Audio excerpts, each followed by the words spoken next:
Hello and welcome to a very special edition of Under the Lid, the pro cricket show with me, Jack Brooks.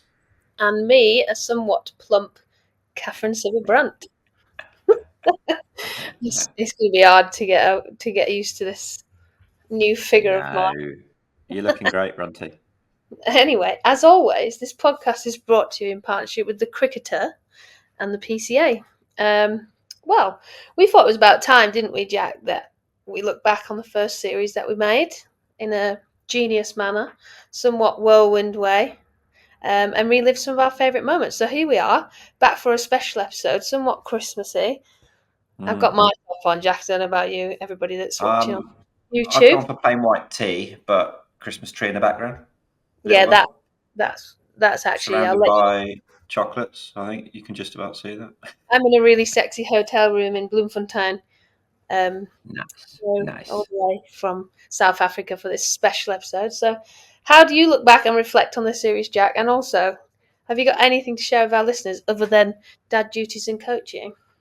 Yeah, there's probably a little couple of things that have happened in the last couple of months since we last hooked up. But yeah, it was a good summer, wasn't it? It was different for both of us, transitioning, if you like, in a career sense.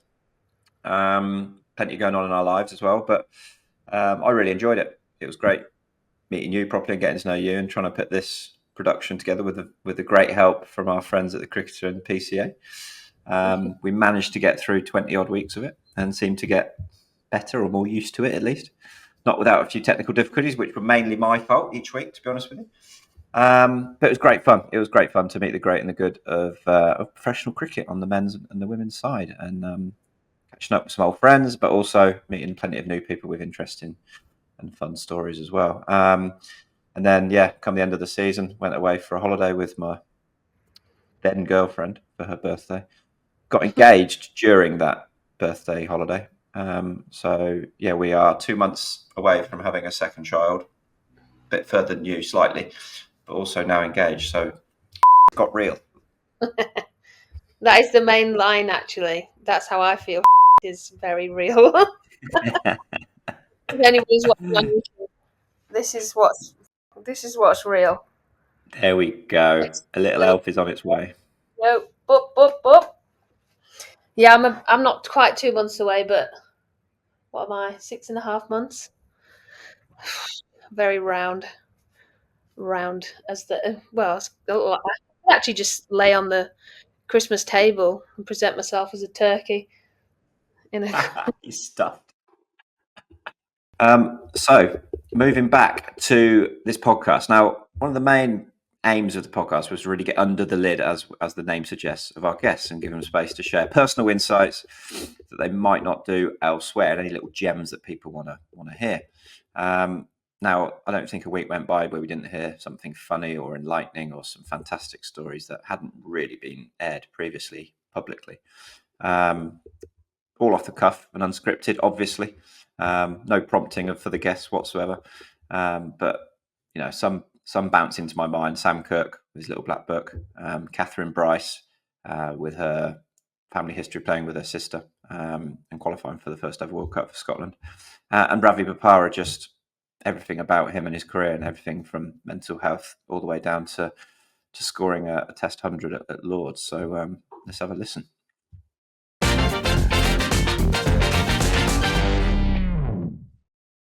Did you know that you got Jacqueline out more than anyone else?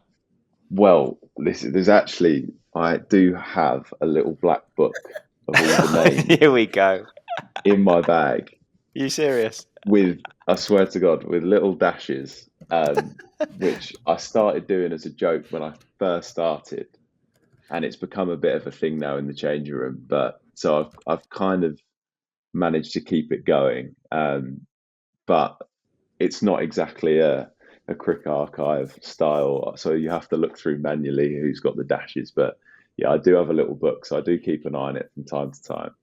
But I'd like it to be a thing when I finish playing that it's fairly full. that sounds a little bit witchery, doesn't it? Just like you'll be poking dolls next. Is it in your cricket bag? Have we got this? It's in my rucksack. Can we put eyes I'll on find it somewhere. I'll find it. If you give me 2 seconds, I'll get it. Hold on. Yeah. This is fantastic. I've heard about this before, but you never actually meet someone who actually has a black book. I'm not being funny. I'm a little bit terrified.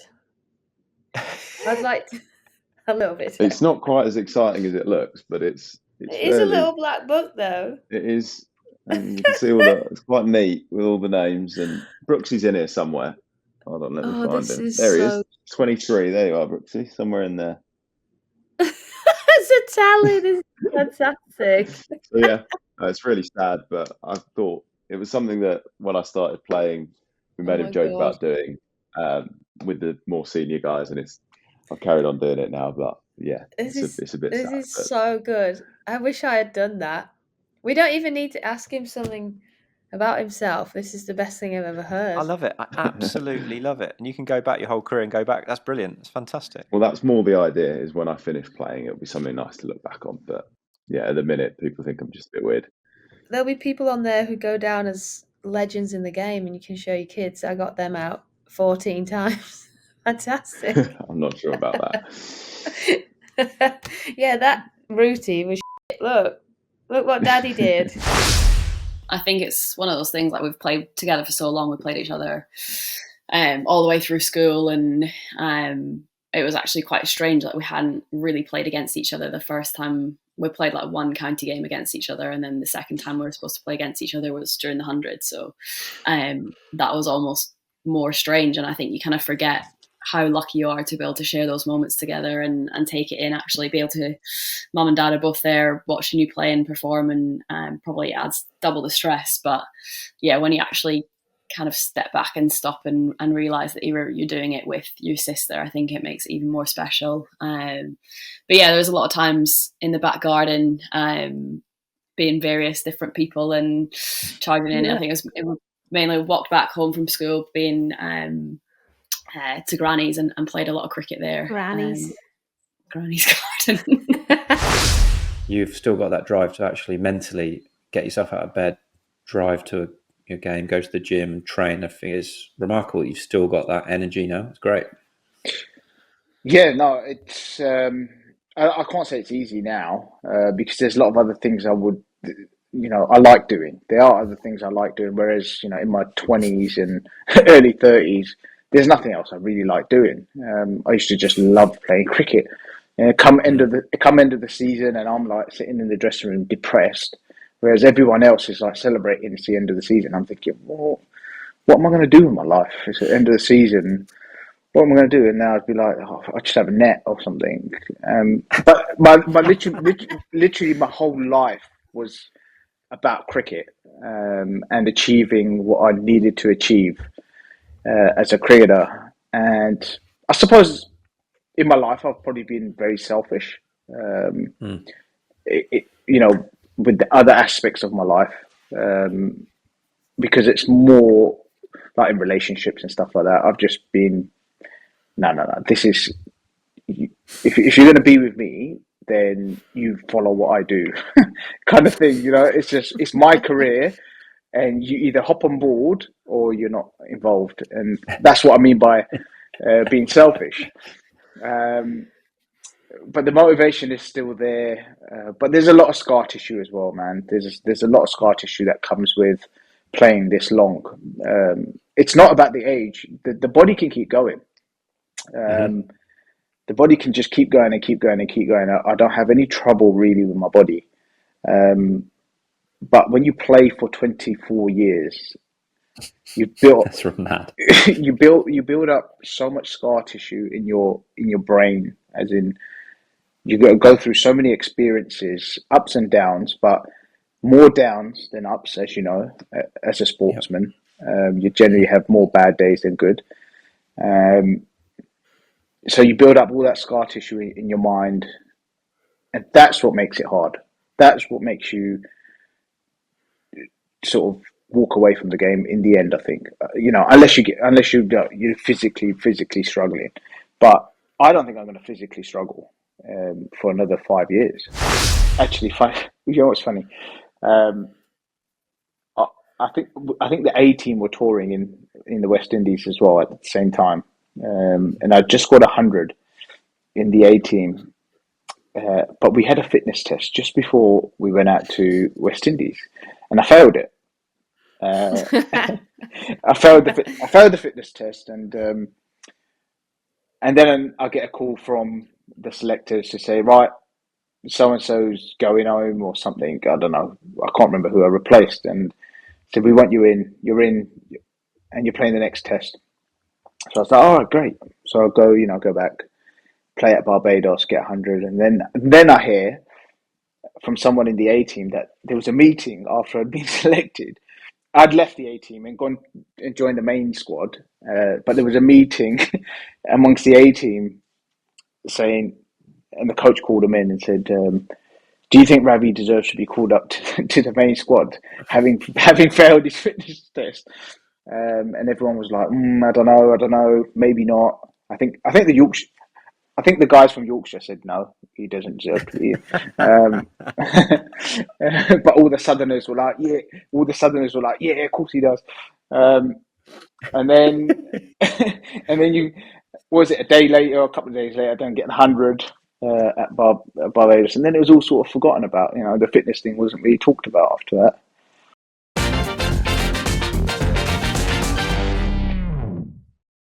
It's episode 2 with Sam Cook, and we both absolutely loved it. Not just talking seaman swing bowling, but also just he revealed all about his little black book, which I thought was absolutely genius. And I thought episode 2, we've got that already. Like, we're setting pretty high standards here, and we referred to it, I think, pretty much in 20 episodes after that.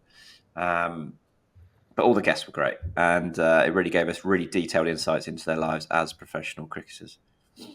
Yeah, it was great, actually. I really enjoyed not just getting to know Sam, because that was the start of me getting to know male cricketers, but like his little world and how like crackers his world is. And I wish I'd done the same thing, and I'm sure you would have as well. So yeah, it's always one I'll go back to. I really enjoyed that one.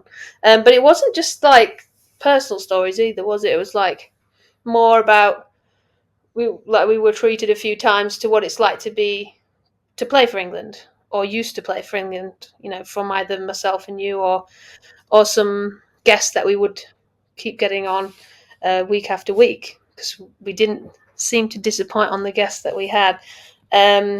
So we obviously got Amy Jones in from the England women's camp to take us through the new culture there, and how John Lewis is working now, having been in the England men's camp, coming across to us. And then obviously Bazball, we were treated to some insight from Ollie Pope on Brendan McCullum, and what it's like to play for England at this very moment. So that was really great. And then just to really give you a good taste, we threw in Shoaib Bashir as well, just to get the youngster in, who spoke really candidly actually about his relationship with Jack Leach and the difficulties of that, but how they both just handled it brilliantly. So yeah, it's definitely worth a listen back on, and well, you can have a little listen now.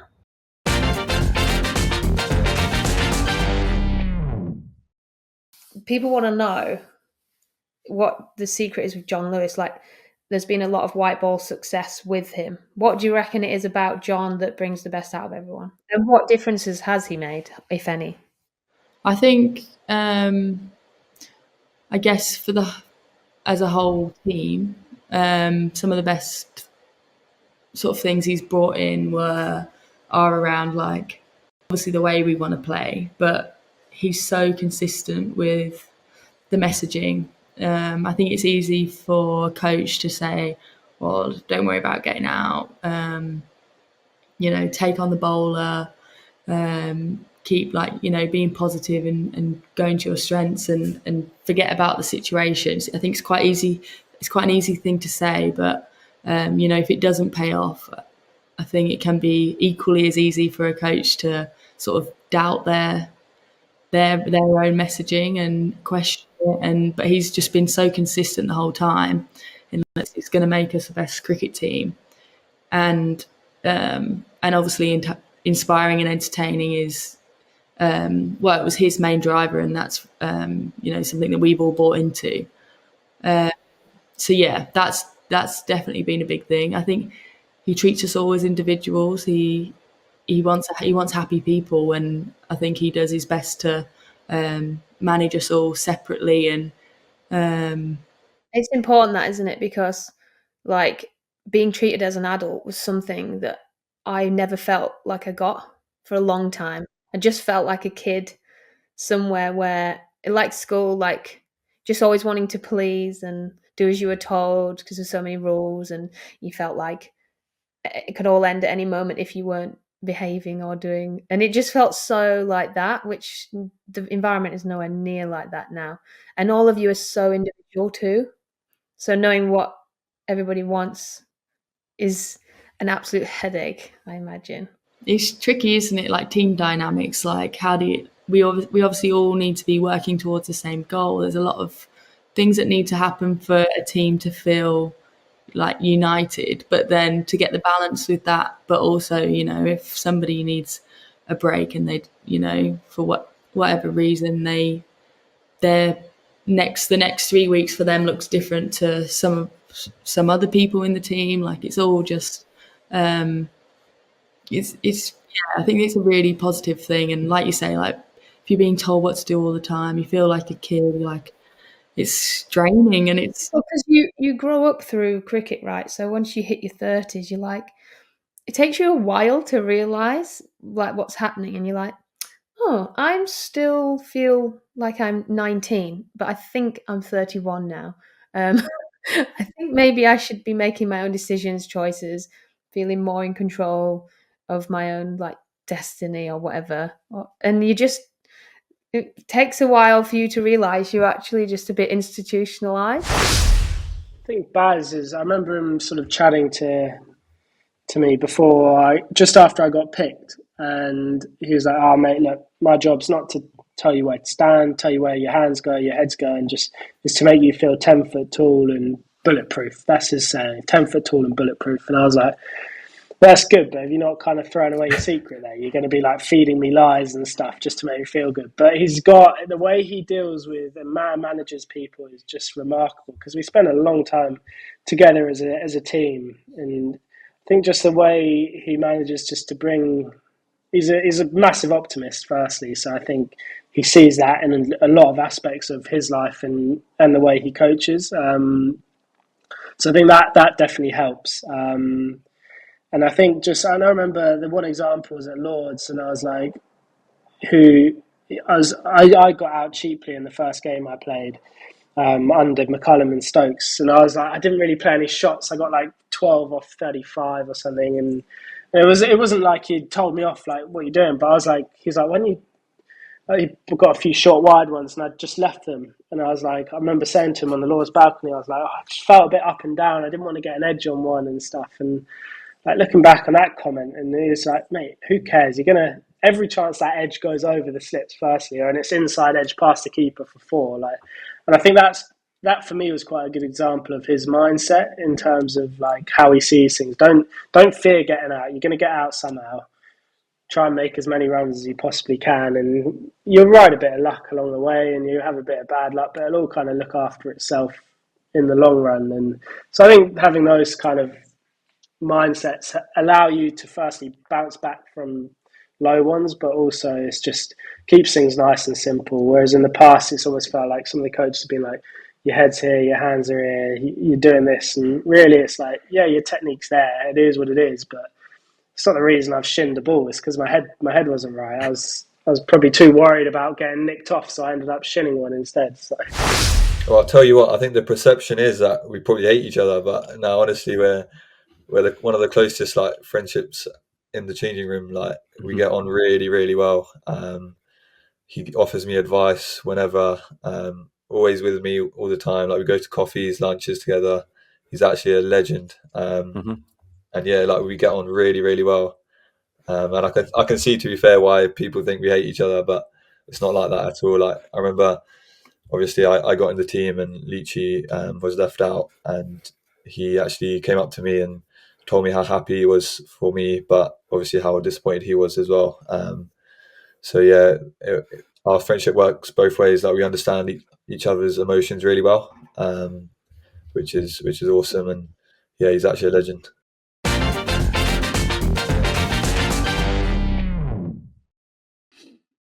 fantastic to hear those stories again. Yeah, and like every week, we just had loads of laughs, didn't we? We had plenty of fun. It was got a little bit emotional at times because there was some very revealing stuff and some deep stuff, but majority of it was just good fun, wasn't it, Brunty? And we had so many humorous stories throughout, ranging from questionable tattoos, pet pigs, embarrassing parents, funny / pop star nicknames. Here's a small selection from Ben Duckett, Katie Levick, Jamie Porter, Harry Brook, Sarah Glenn, and Tammy Beaumont.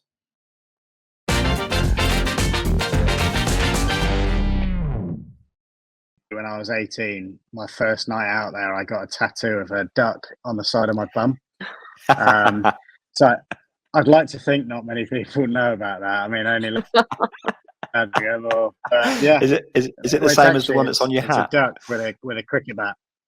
It's pretty similar to that with a cricket bat, yeah. I mean, it's going to be a hell of a send-off. I mean, I'd love it to have Northern Diamonds written on it for the last ever time.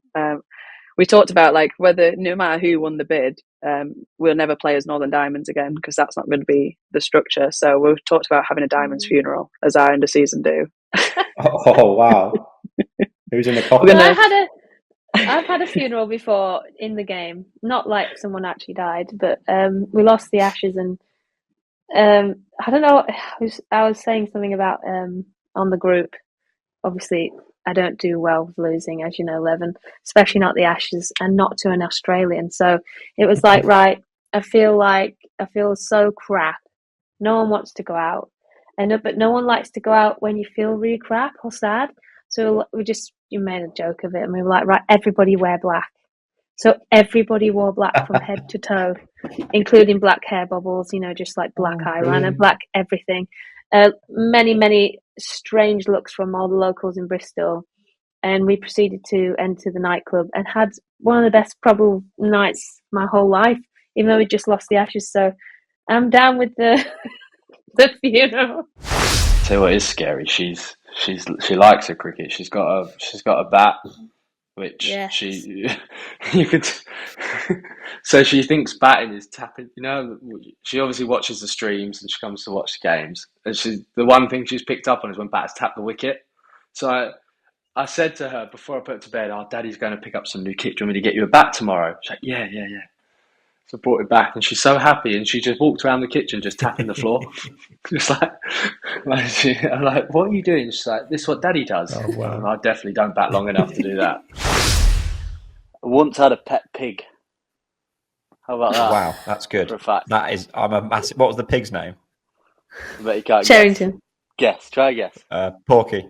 No. Peppa Pig. Scratchings. Pepper. Peppa Pig. Very good. Her name was Very Peppa. good. My dad just rocked up one day with it in the back of his car. I think he thought it was going to be like one of them miniature pigs. A few months later, it was massive. Sarah Glenn, Sophie Eccleston, Charlie Dean. Deadly spin trio, aren't they? How fun is it to be part of that? Yeah, no, it's so great. I mean, they're great humans as well, and we're all just so different in every aspect on and off the field. So like, we just kind of bring different energies to training and different ideas. So I think that just can only strengthen us as a trio. You were talking about names there, Katherine, earlier, about what names, and I was just brainstorming and I was thinking about it and I was like, oh, maybe Sugar Babes, that'd be a bit of me, but I'm not sure it's them too. Oh no, Glenn, you know what this podcast is going to be called now, don't you? No. Sugar Babe. Excellent. Spin Babe. Well, no, that would be my personal choice because I grew up watching the Sugar Babes, and they just bring a bit of spice, don't they? So. Well, but between him and my dad, they are the worst watchers while I'm batting. So my dad, for years, has just not moved while I'm batting. And then almost the minute I get out, you see him toddling off to the toilet. So I can't imagine how he coped for the entire test match. But actually, I think the funniest thing of the whole test, I was tea on day 3, I think, or lunch or tea on day 3. I can't remember which one. But I had literally just broken the record for the highest score by an Englishwoman. I can't remember what it was. Like, it wasn't 200 anyway. It was like 190 something. And I come out for tea, and I'm there 5 minutes early, ready to walk back on. And my mum, dad, and Callum, my fiance at the time, my now husband, were getting interviewed by the BBC, by Ebbs, on the outfield. Great. And I was just like, what are you doing? Like, without swearing, I was like, as if you are, get off the pitch. Like, this is embarrassing. But actually, what's more hilarious is watching back the interview. And Callum may have had 6 or 7 beers before that, but he really did carry it because mum and dad got massively camera shy and were just like, yes, very proud, very proud. And that was it. And it was like dead air. It was very funny.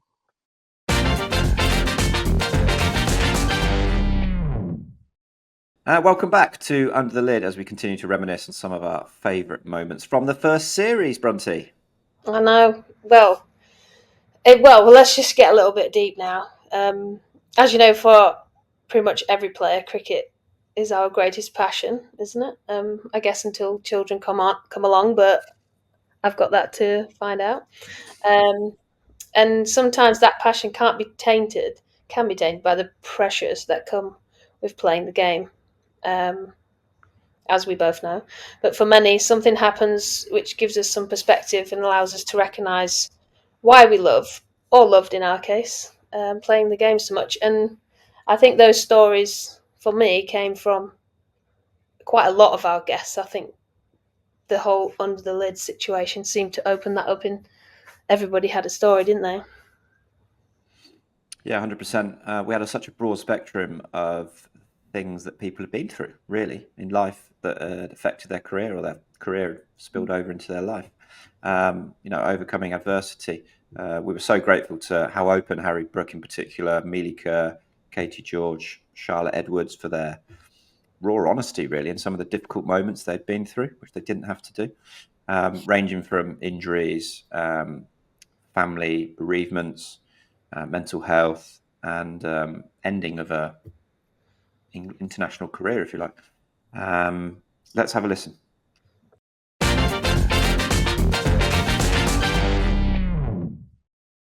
How tough was the start of this year for you with that news? Because I knew Pauline pretty well. I see her a lot at awards. I saw her twice this winter, actually, picking your awards up, dancing her way into award ceremony. She's an absolute, anyone who knew her, she was just a huge presence, wasn't she? Big personality. Yeah, she liked to drink as well, so she went down quite well at the awards nights. She'd always nick one of the bottles of wine as well, or one of them glasses, it says Lords on it, or she had about 5 of them at home. So, no, obviously, yeah, it was a tough start to the year. In the first week of January, my dad rung me up when we were in Abu Dhabi on our training camp before India. And she'd kept it to herself since November. She didn't tell anybody that she wasn't going to last long. Told everybody at the start of January, and and it just obviously it all went downhill from there. I was still training when I got back. I was still training and trying to prepare for potentially going back out for the last 2-3 test matches, but it all went spiraling downhill so very quickly as well. So I definitely made the right call going home and spending as much time as I could with her whilst we had that. It wasn't a nice period, but you've got to crack on now and try and do everything for her in the future. Yeah, I think mental health for me is something I reckon I've been surrounded by it from a young age since I was about 14, and through seeing my family members or friends struggle and then going through my own experiences with depression and anxiety, it kind of made me realize the importance of it, because when I was going through everything, how alone you feel and that these thoughts aren't normal, or I shouldn't be feeling this way, and all of those things, whereas actually everyone has mental health, everyone's going through something in their life, and we're all on a different spectrum. Some people are really struggling, some people might be minor, but I think the fact that I felt so alone, then afterwards, once I got myself into a better place to lend my voice to it, to, I guess, open up conversations and to normalize the conversation, I believe is only going to help others. And I think that was the most important thing for me. And once I went through everything, I mean, I hope I never go through something like that again, but I learned so much about myself, and now the ability to help others through lived experience is probably the thing I'm most proud of in my life so far. And it's definitely allowed me to come back with a fresh mindset with cricket. And none of my stuff was really related to cricket, but I was not in a place to be able to travel the world and play cricket because of what I was going through. I needed a support network at home and consistent help from a psychologist, a psychiatrist, and all of that. And to then come back and play, it was scary at first, but I guess it also gave you more perspective as well. Good day, bad day. Yeah. Do you think having Jess there helped that and made you carry on a bit longer before you decided to just have a little bit of a break? Yeah, I think having Jess there probably helped more in terms of my return to playing, because before that I kept everything inside and I didn't tell anybody what I was going through. If I tell not someone, even Jess. no, I didn't tell Jess, my parents, nobody. I think the only person I told was Maddie Green, and it was the reason I didn't tell my family is because we were so close, and if I told them, I didn't want them to feel as though my pain was their pain and that they had, and that they blamed themselves for what I was feeling, and I wanted to protect them. So I didn't tell them, but once I'd kind of gone through it all and my family had been my support, and then I'd been more open, going on tour, having Jess was so important, because before that period when I was in my break, I was not able to sleep alone, so I was always with someone. I was on medication, which at first I wasn't very open about, and all these different things that I knew that having Jess on tour, if I had a bad night or whatever, I could go to her room, or I could go cry and comfort with my sister, things like that. And so I think that was probably a safety net for me, but also probably a safety net for my parents, allowing me to go back on tour knowing my older sister's there. I made my debut at 18, started pretty well, and then got a stress fracture at the back end of that year. And then probably since then, I've had back-to-back ones. I've had probably 6 in total, I think. Yeah, 6. So hard to keep count, they kind of merge. But if anyone doesn't know, that's sort of 7-8 month rehab. So I'm 25 now, so that takes up quite a bit of your career, I think. And it's also, the thing for me is, like everyone, I used to get, the only thing I really struggled with was I was almost jealous, because while I was rehabbing and, learning how to run in a straight line again, people were getting better at their game. And it's almost like something you forget, sort of like from the outside, is, all that time that you can put into your game to improve, to get better, to learn more about yourself as a person and as a player. You kind of miss out on some of that stuff. And you learn things very quickly, and you also learn some things a little bit slower. So I think sort of the resilience side of things, I've probably got that pretty much nailed down. But I think in terms of sort of like skills wise, I feel like I've always had quite a few strings to my bow, and kind of working out when to use those things, and kind of when to put away, and sort of that side of the stuff. You kind of only learn those things either by practicing sort of a load or by playing, and I didn't do too much of both for a little while, so had to kind of learn my feet a little bit. And it felt that even now it feels like I'm 25, but I'm actually, my ceiling's still quite high and quite untapped, which is really exciting for me. I feel like I've got maybe a 21-year-old's body, maybe even a 20-year-old, in terms of like bowling age and kind of all that stuff. So I feel like I've got a long time in front of me, which is exciting, because I've got that little bit of experience that I can hopefully bring into the team. But also personally, it means that I can really see how far I can get to.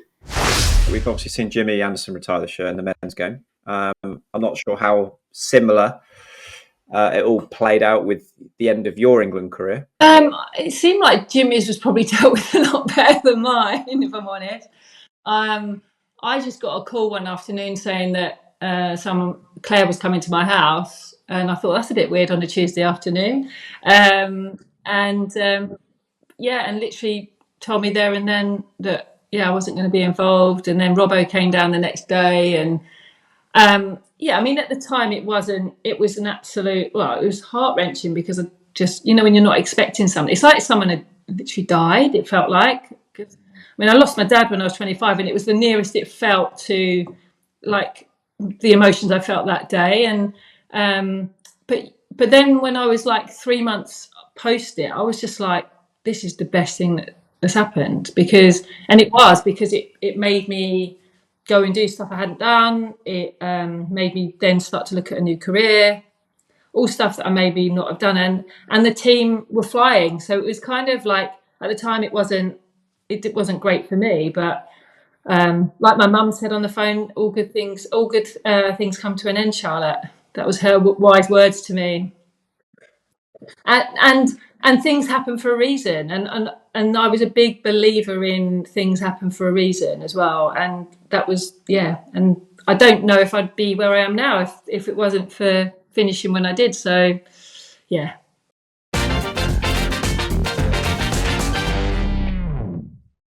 Of course, top of the tree, our biggest episode, and I'm still a little bit buzzing off it now, really, to think about it.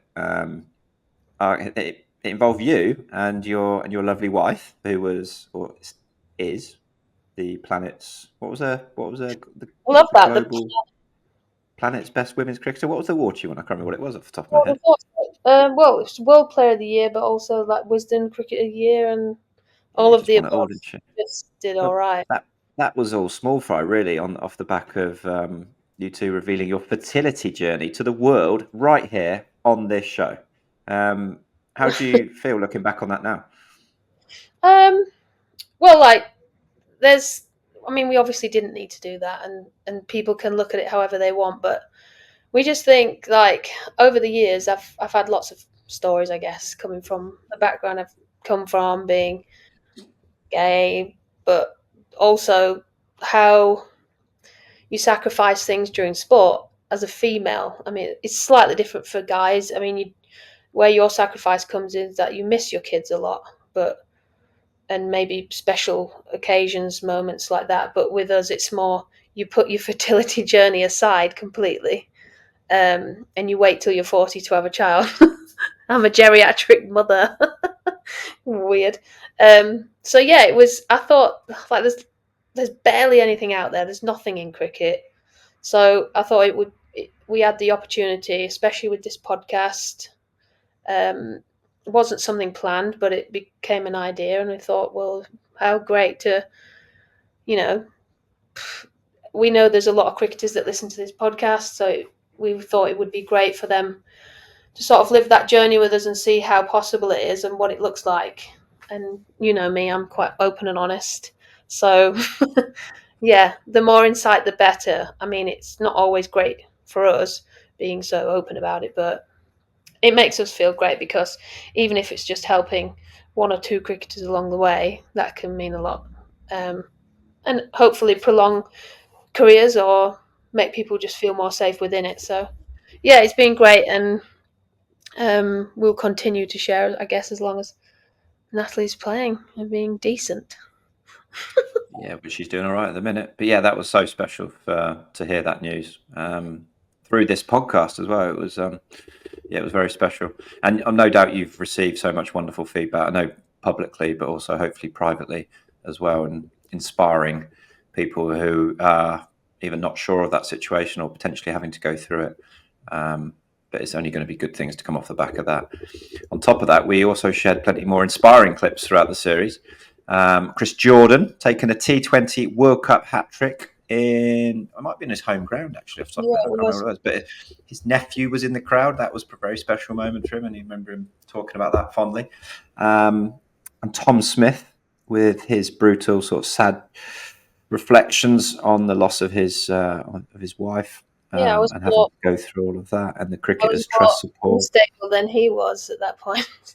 Oh God, it was a hell of an episode. Didn't like to put him through that again, but he's so open and honest, and he knows that it can hopefully provide support or knowledge to other people.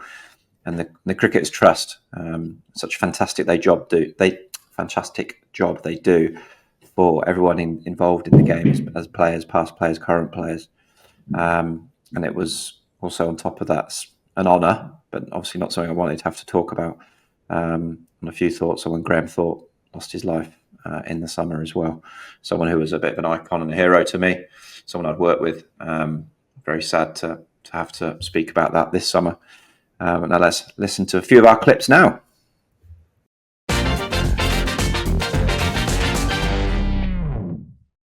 I think it would be remiss not to mention and talk about the sad passing of Graham Thorpe last week. It's been an extremely tough 10 days or so for the whole cricket family and the community within the game to hear about the tragic news of Graham's passing.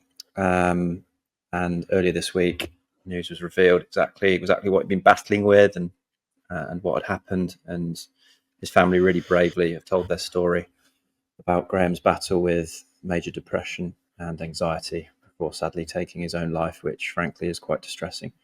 I know him personally. I didn't know him very well, but on my own cricketing journey, I was a massive fan of his. Obviously, growing up, he was one of the pin-ups of 90s cricket, which was what I'd grown up on. He was arguably England's best player in that period of time. He seemed to always be there involved when England managed to win games of cricket. Yeah. He had an image and he was just very consistent. And then to be coached by him in my first experience of an England setup when I was an England Lions player back in the day, about 2010, he was my first batting coach. So I was an absolute fanboy, to be honest with you. And to be coached by him and then go on tour with him and sit around a table with a beer and listen to his stories, I was just, wow. Like even as a bloke in his sort of mid to late 20s, I was a little bit starstruck at times. So personally, for me, it's been quite a horrible thing to think about, and it's made me feel sick at times. And also now, since I've been involved at Surrey for this season and being around the likes of Alex Stewart and Adam Hollyoak and guys that knew him really well, it's been quite tough, to be honest. But no one's had it tougher than his own family and what he had to go through himself by the sound of things. But I just want to wish his family and everyone close to him, I hope they're doing as well as possible. I can't imagine what he would have been through, but the game of cricket does so much to support current and former players through the PCA, and this is a PCA podcast. So please, if you're listening and you've got any issues, any mental health issues at all, whether you be a player or anyone even just listening, please reach out. There's a number of amazing charities there as your starting point, and the hardest thing to do is to reach out in the first place. But the Samaritans are easily number one by calling 116 123. And yeah, please don't suffer in silence. Yeah, the links for that will go up on the show. So if you can't remember that, it will just be there for you to remember. But I will stick to my happy memories of Graham, of watching him be tough as old boots in any situation with my brother, just watching this. Well, he should have been a Yorkshireman, well hard. Just well hard, wasn't he? Like, just stand in front of anything. No situation bothered him. And I loved that. And the stories, I'm jealous of that, Jack. They would have been unreal. So, yeah, just be happy for what we got. Just to meet him was a privilege. So, but yeah, you're absolutely right. Anybody suffering, please get in touch. As you mentioned, Katherine, in our little intro about your wife. And on comms. And on comms. And last week, we teased some quite substantial news was going to come out. And obviously, it's been reported that, Nat, you missed the game due to a minor medical procedure, which obviously is nobody else's business. But I believe there's something that you'd both like to discuss. And I'll start with Nat. I'm quite excited to hear this myself, but would you like to go into more detail with why you missed that game and what's going on between you two? Yeah.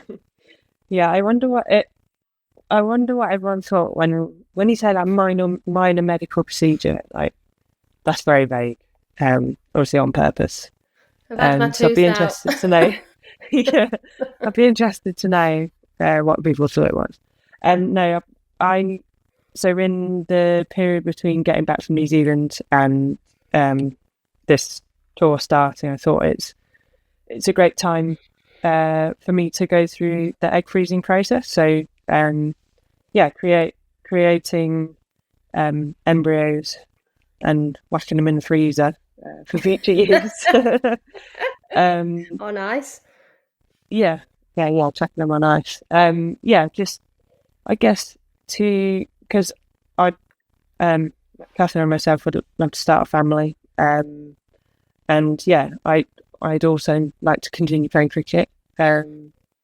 So yeah, I guess thinking about the future with that, and yeah, just sort of not getting it out of the way, but getting it off the mind, I think. Yeah, it's like you go through your whole career. Well, it's different now, obviously. The world's a completely different place, or at least it feels like it is, compared to 5, 10, 15, 20 years ago. So when I started, it never even entered my head, even 15 years in. I thought about it, but I didn't really. It was all just about playing cricket and concentrating on that. And to me, there wasn't really an option to stop playing cricket and do that. It just felt like I need to absolutely be done with cricket and retire before I can even think of that. And what if I'm 40 and it's too late? And it is a weird. It's always been like that for me, but I think for Nat and anybody from this point on can absolutely see that egg freezing is a great resource to tap into if you want to quit having those worries, because at the end of the day, there is a time frame on how fertile you can be, and there's no other way to describe it. Obviously, in certain situations, if myself and Nat get checked out at this point, I would have 7 eggs, you'd have 10, for instance, because of our 7-year age gap. So for me, it's a ticking clock fertility wise. So 38, I'm actually 40 in July next year, so that actually is terrifying. And I didn't see myself getting to such a such an age where I wouldn't have done it yet. So yeah, and with the age gap, it's difficult. So for me, it feels like I need to go now, but that's different for me. Nat is here now. She very much wants to go to the Olympics in 2028. So freezing them now and having some really good healthy eggs to come back to, rather than tapping into a 36-year-old eggs. Why not have younger ones? So yeah, it's a really good choice to make. It's a really great thing to be able to have the choice. That's for sure, because it's not cheap and it's very invasive. But if you can do it, then it's a great thing to do, because it puts your mind at ease and it doesn't put you under pressure to have to stop. You can concentrate on doing the thing you love to the best of your ability.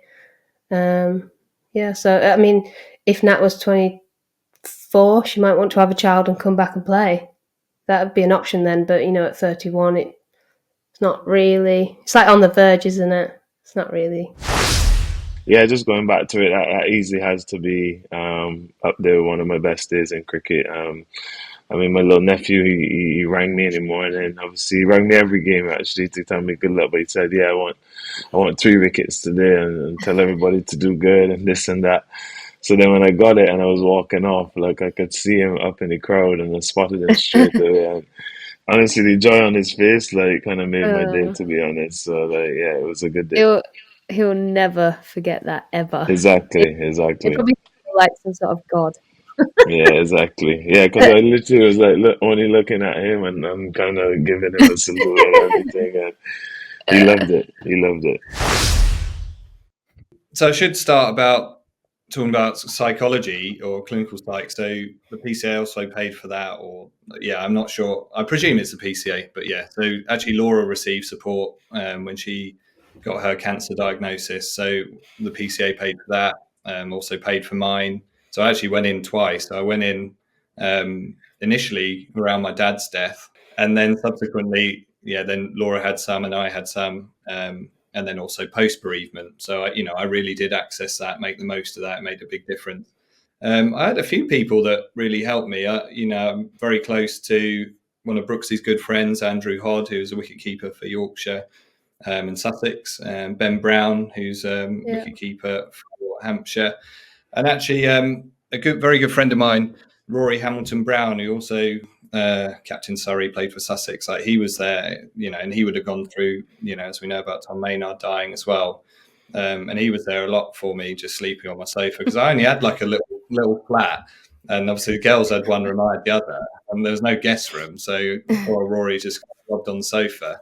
But those early days, they're very, very hard, and drank a bit much and didn't do a whole lot. I was just, as long as the kids were clothed and at school or wherever they were going, like, that was the important thing. Needed to eat, well presented. Probably didn't prioritize myself a lot in those early stages, but I was in therapy. I was turning up every week. The children were doing well. They're well supported. I have to give a little plug to the other charity that I do a bit of work for, Grief Encounter. Like, the children went through there and had play therapy there, which is a huge part of our, getting around the challenges that were thrown at us. There was a lot of people there to support, and there is. I think often in these situations, people do think you're on your own and there's no one else. And that's what's the important thing for me, is to talk about it, because I know as soon as it happened to me, I was immediately looking for people that were in the situation. And, Ruth Strauss died, I think just after Laura, but then Andrew Strauss has then done a lot in the media about it. Rio Ferdinand's done a huge amount, which, I listen to a lot. So there is resources for people to tap into to not make them feel as isolated.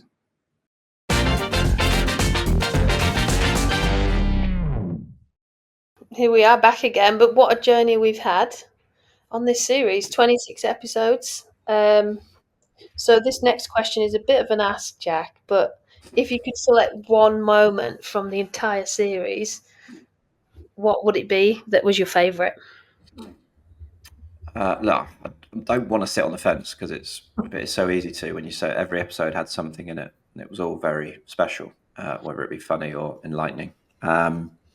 Some that spring to mind immediately were when Melie Kerr came on. I'd never had any previous dealings, or I'd never met her before. Knew of her, obviously, from hearing about her, but then she goes and wins the World Cup. How good is that? Getting to know her and then sort of paying attention to her a bit more after the back of that, and then just seeing and leading that sing song on the field after they won the game, didn't they?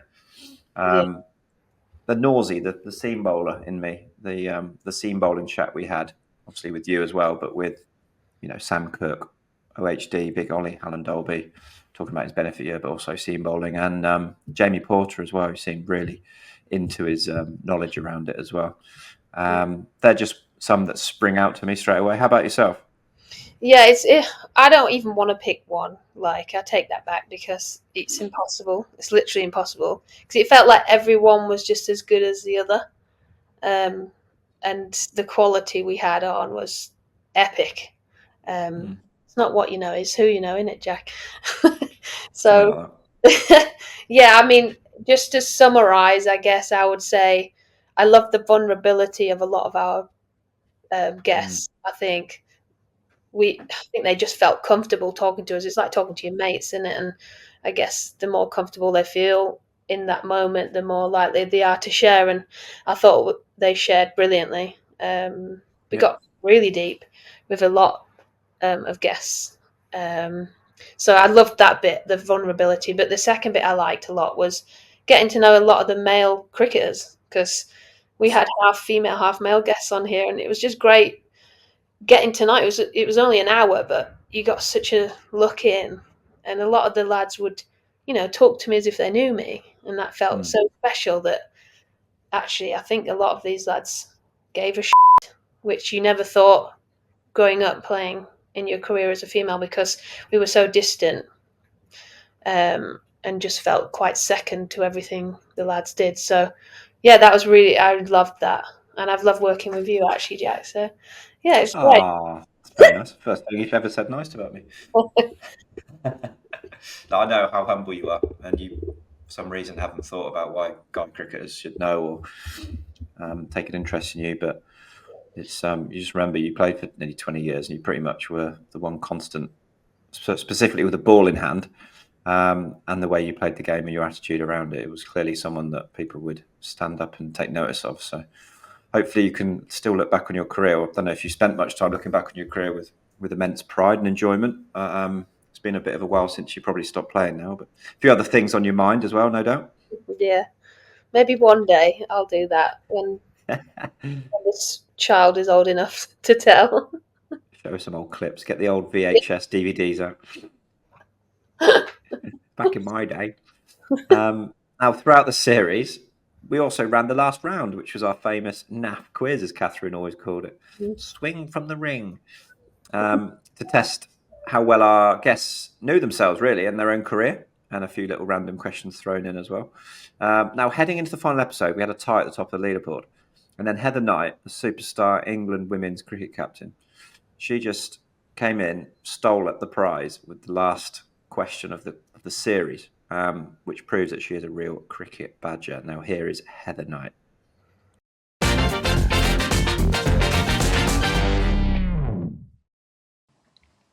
So you got 60 seconds. Are you ready? Ready.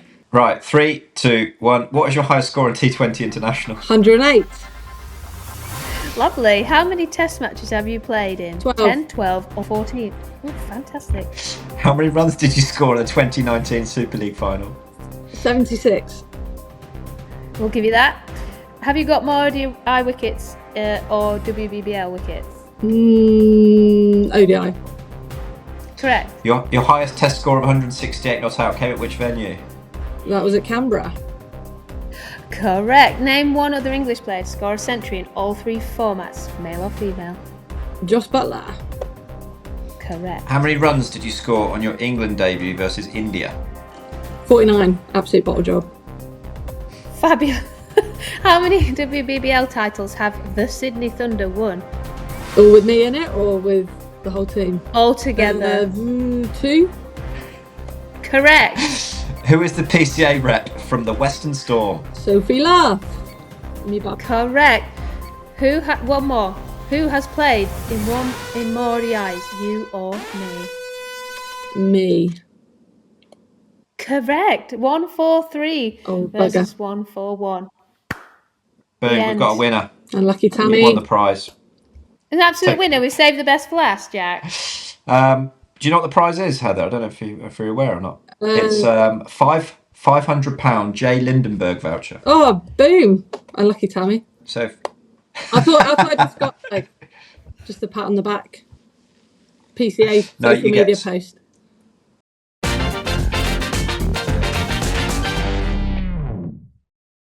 That was a good episode to end on, wasn't it? Saving the England captain just before the World Cup, just to as the last one, get everyone's juices flowing. But yeah, we shouldn't forget to mention our sponsor for that prize. I think it was J. Lindbergh. Is that right? Yeah, So some sort of golf casual gears and stuff, wasn't there? about Decent voucher. £100. Yeah, very kind donation. Her way, yeah. So we've still got to give that to her. I might not tell her and just have myself. You don't need baby clothes, Brunty. The only thing you need is baby clothes and nappies soon. Well, this can be a Christmas present for Heather. We'll get it there for Christmas. So, yeah, hopefully she doesn't hear this and we haven't done it. So, but yeah, since that episode, we've had a lovely message from a listener called Joy. What did she have to say, Jack? Well, yeah, Joy. What a name as well. Deep joy to hear from her. Hi, Jack and Katherine. Just a huge thank you for all the Under the Lid episodes. Really enjoyed them. I love the banter between the two of you, and I really enjoyed the interviews with your guests. It's fascinating to find out about the real person behind the elite sporting machine. It makes me care more about them and the game. Hope you will be able to make more time together at some point in the future. Thanks, Joy. Joy, what a babe. She sounds like an absolute babe. And we do love positive feedback, don't we? Or negative, like we'll take it all. Constructive, I'll take constructive as well. The banter as well, so we can live with it. But Joy, thank you so much. That was great. We've loved it. Exactly. It makes it all the more worthwhile. So it remains to be said, thanks so much, everyone that's listening, to Brunty and our production crew as well, for getting under the lid with us one last time. the biggest question of all, will we be back? Good question. Time will tell on that. We can neither say yes or no at the moment. We don't know what's going on. We don't know if this series will ever start up again. We don't know if we're going to be snowed in with nappies for the foreseeable. But if you've enjoyed it, or even if you haven't, tell a friend, subscribe, like. All episodes are available wherever you get your podcasts, whatever platform. They're on YouTube as well. So you can always listen to your favourite episode or catch up whenever you want. That leads me to say thanks very much to you, Brunty. Thanks to everyone for listening. Have a fantastic Christmas and New Year. And see you around. Merry Christmas, everybody.